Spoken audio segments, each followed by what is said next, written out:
Hello, welcome to Monkey with a Spanner. We're talking about shoulder protection. So, I have two variations for you. First of all, quite Germanic, this is called a Spauldler or a Spauldler sometimes. And it's very articulated. You can see the leather articulations on the inside, which just concertinas up very nicely. So that provides a certain amount of twist, but also will compress very nicely.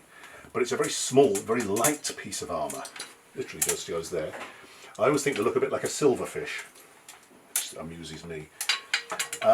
People say, well, what's this bit for? Well, if we combine it with the breastplate here, you can see without that, in fact, if you use the other one the wrong way around, you can see there's quite a gap here. So that is a good target. Inside your rib cage is your heart and your lungs. They're the engine room. So if you wanted to kill a deer, that's where you would aim. That obviously is where you would aim on a person, because they are an animal. So by having this rondelle, a besague, we can cover up that little hole but still have a lot of flexibility. It's a moving piece of armour, it's not fixed rigidly. And the strap quite simply goes around the arm that we've seen earlier and joins up together very nicely. But very fast, very light, very agile, but let's say you want a bit more protection. We happen to have for you one only offer. The Pauldron. Pauldrons, as you can obviously see, are a much larger commodity. They're still flex, still very articulated. I have one side and then another. Same thing applies, so they're still very articulated, very, very flexible, but cover a lot more of your body. So they are side specific. I've got them on the proper sides at the moment. So this one on the shoulder, lace points on the top, again, points to hold everything together. Arming jacket comes in very important here. So the arming jacket is what this attaches to, not to the strap. Some people do that. It's a bit of a mistake. If you can attach it to the jacket, it's going to work a lot better, but it takes figuring out. So that attaches at the top, strap goes around your arm, and much more protection. Now I know you're thinking you won't be able to move your arms, but you can, because it's still concertinas. So your arm moves within the shoulder socket. It still works very, very well. And that point on the top, that articulation, also provides a weak point, a place that it's going to break. If it's never ever going to break and your arm does jam up, you're stuck. However, if the pauldron is struck hard enough, those two little laces are the point that will break. And it'll just slump down like this around your arm. Yes, it exposes it, but it's done its job. It's suspension, so it's taken out some of the shock. There is a reinforcer here on the front, again for blows, travelling upwards. There's a big cutout here.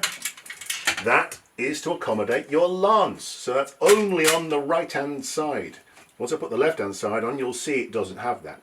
So this cutaway is purely to accommodate a lance, which used with the arête de cuirasse makes it a very effective system. So the other side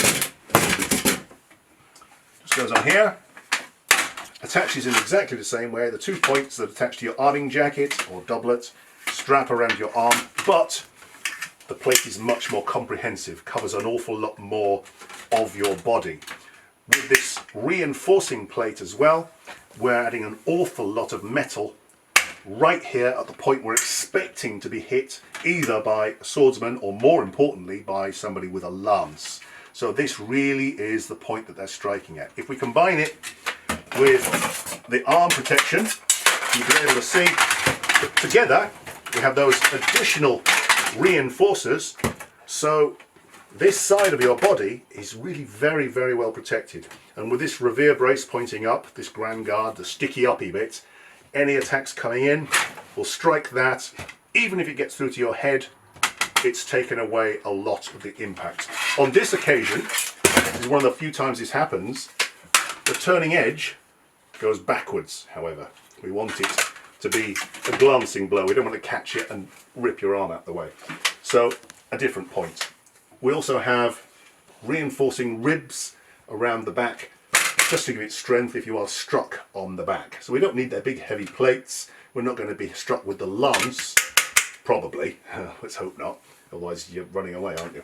But you may be hit with a sword or some such thing, so that just prevents that buckling.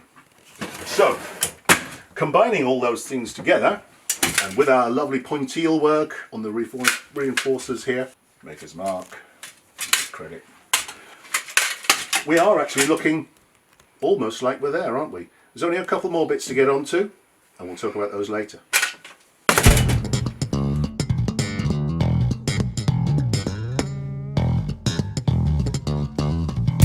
What you looking at, Pink?